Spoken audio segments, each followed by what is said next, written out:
Agar sizda qorin pastida, ayniqsa qon sohasida og'riqlar bo'lsa, bu og'riqlarni yurganda, ayniqsa ko'p tikka turganda kuchayishi bo'lsa va og'riqlar son va dumg'azalarga tarqalishi bo'lsa, o'zingizni xuddi o'rdakka o'xshab yurayotgandek his qilsangiz, bu sizda simfizit belgisi bo'lishi mumkin. Simfizitga tashxis qo'yish uchun oddiy ultratovush tekshiruvdan o'tishingiz kerak bo'ladi.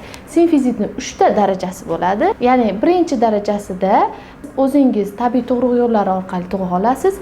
Ikkinchi, uchinchi darajasida esa siz kesir kesish bilan tug'ishingizga to'g'ri keladi.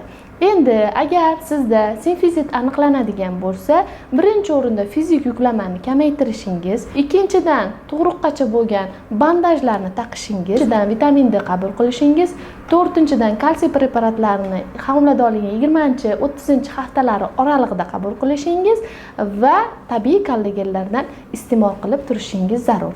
Agar sizda simfizitning 2-3 darajalari mavjud bo'lib, siz bundan bexabar bo'lsangiz yoki xuddi shu darajalar bilan tug'adigan bo'lsangiz, simfizni yirtilishiga olib keladi va buning natijasida hatto sizda operatsiya o'tkazilishiga olib kelishi mumkin. Shuning uchun agar sizda shunday og'riqlar bo'lsa, albatta simfizitga tekshirtirib qo'ying.